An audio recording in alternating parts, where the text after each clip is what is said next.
Olá, eu me chamo Gabriel Laurentino e eu estou aqui para apresentar o meu projeto integrador entre as disciplinas de Inteligência Artificial e Introdução à Estatística. Quando eu estava analisando algumas problemáticas, eu identifiquei que o tema de mortalidade infantil e de muitas mães que também carregam o bebê ainda é muito presente na nossa sociedade hoje em dia.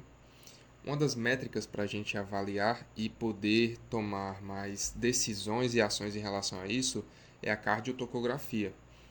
Ele é um exame não invasivo que utiliza ondas de ultrassom para poder ter uma noção da frequência cardíaca do bebê e de outras métricas também.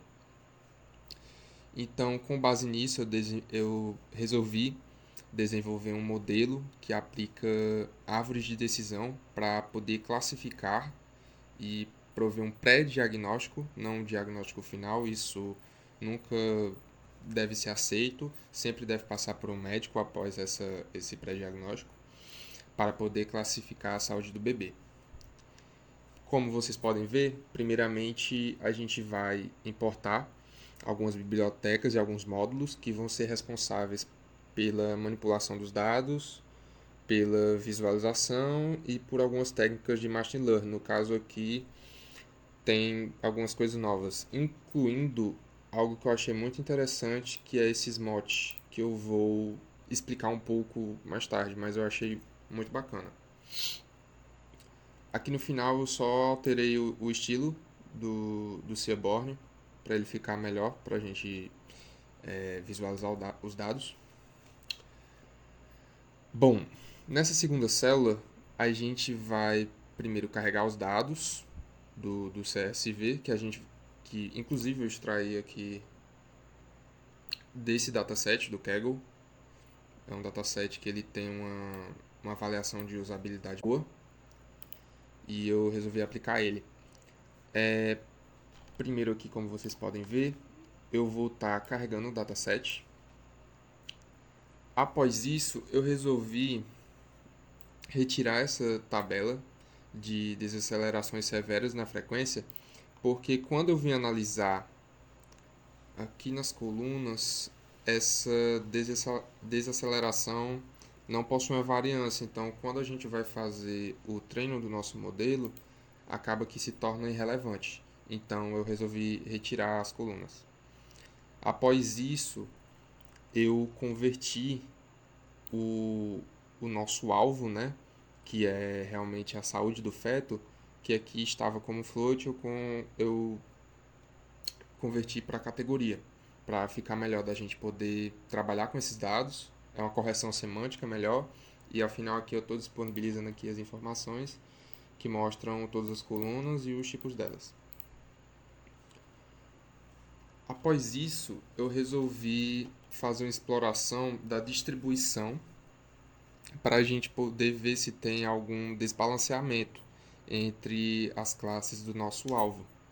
Nesse caso, quando eu gerei o gráfico da distribuição, a gente consegue perceber aqui que o gráfico pende muito mais para essa classificação normal, enquanto as classificações de suspeita de algo ou de patologia elas estão lá embaixo, sendo que elas devem ser o nosso enfoque.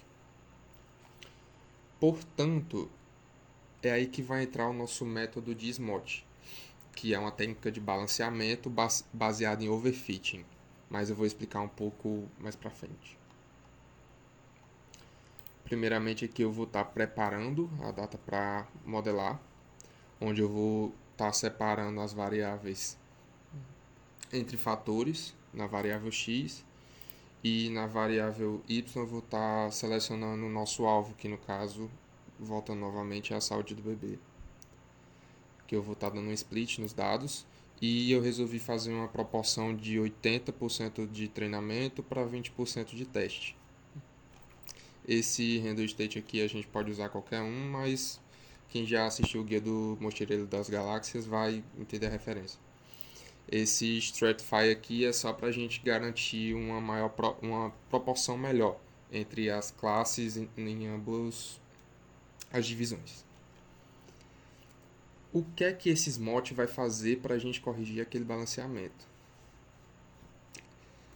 Ele vai ser aplicado apenas na nossa divisão de treino e ele vai gerar novos valores sintéticos baseados no nosso modelo de treino para poder preencher essas tabelas que estavam faltando, essas linhas que estavam faltando, perdão. Quando você pode perceber aqui, a gente tem uma contagem de 1.323 recorrências na classe 1, que é a classe normal, enquanto a gente não chega nem a metade disso nas outras duas. E o que ela faz é justamente fazer uma sintetização para equilibrar esses dados. Vocês veem que agora a gente tem 1.323 linhas em cada uma delas, o que torna melhor para a gente poder fazer a identificação do nosso modelo. Aqui a gente vai utilizar o Grade Search, que o que é que ele vai fazer? Ele vai encontrar os melhores parâmetros e utilizar uma validação, uma métrica de validação, para a gente encontrar qual vai ser a melhor versão do nosso modelo, a que vai ter a maior precisão e a maior acurácia. Nisso aqui eu defini os parâmetros que ele vai testar, dei alguns tamanhos e o máximo de divisões que ele pode fazer. E dentro disso ele vai fazer os testes utilizando o F1 Score. Eu preferi utilizar ele tanto aqui como lá porque ele vai prover um maior balanceamento entre os recalls e a precisão, porque eu quero identificar o máximo possível de casos positivos, mas também quero evitar falsos positivos nesse caso, que é muito importante. Aqui ele vai processar várias vezes, e dependendo do hardware, como aqui eu estou usando hardware nuvem, mas dependendo do dispositivo que a pessoa usa, pode demorar bem mais tempo. Aqui demorou 25 segundos. E após selecionar os melhores parâmetros, ele vai printar para a gente, quando eu executar aqui.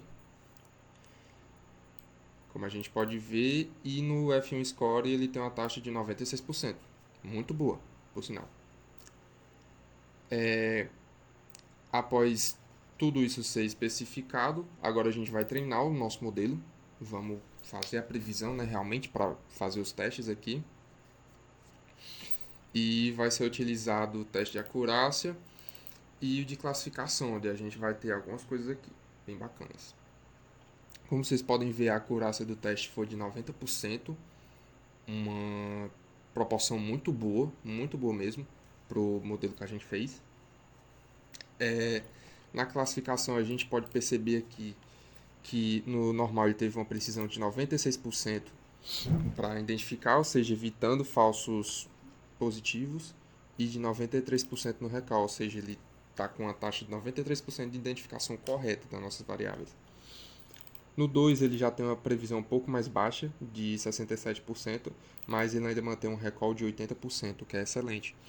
Eu prefiro, inclusive, que ocorra um falso positivo, nesse caso, que aí a gente já vai ter a certeza que a saúde do bebê, sendo um falso positivo, não vai passar problema, ou seja, se for um falso positivo em uma dessas duas aqui, pelo menos a criança ela vai passar por um médico antes, né? Vai verificar o que é aquilo ali, se realmente é uma emergência ou se não precisa de nada. Então, para essas métricas, o nosso modelo está muito bom. Ele poderia ser melhorado, obviamente, como eu menciono no nosso PDF, com árvores de decisão aleatória, árvores Randall Forest, né, que chama. Mas isso aí vai ser projetos mais para frente, né? Aqui a gente tem uma matriz de confusão para poder verificar as variáveis. A gente pode ver aqui que nas variáveis patológicas ele só identificou como normal 4 delas, o que é uma taxa muito boa até. Aqui a gente vai ter uma visualização da nossa árvore de decisão, que eu vou colocar aqui para vocês. Ela só vai demorar um pouquinho para carregar, acho que questão de poucos segundos. Ok. aqui. É uma árvore bem grande, mas vocês conseguem ver que ela tem uma eficácia muito boa. É tanto que ela chega a resultados claros aqui na quinta, sexta já. É folha. Nível, né, no caso, perdão.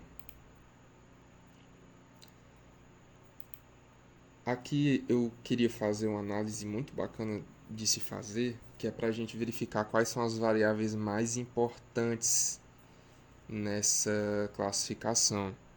Nesse caso, a média da frequência cardíaca é o principal em destaque. Aqui também as variações em um período curto e as variações anormais em um período longo, o percentual, né? Eu acho que isso fica um pouco claro, porque, tipo assim, vamos pegar aqui mais impacta aqui que é a média. Quando você já tem uma certa alteração na média de batimentos cardíacos de um feto nessa cardiotocografia,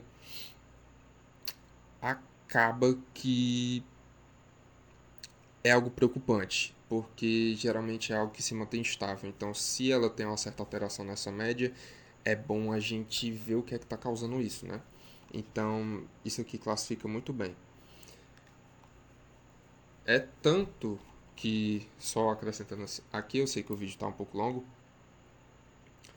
Quando eu vim ver essa parte aqui dos fatores, eu vi que essa que eu tirei lá no começo, deixa eu até buscar aqui, que foi essas desacelerações severas, ela estava em zero. E nesse momento eu percebi que eu não tinha visto no dataset que ela não tinha variação. Aí foi nesse momento que eu resolvi remover a coluna.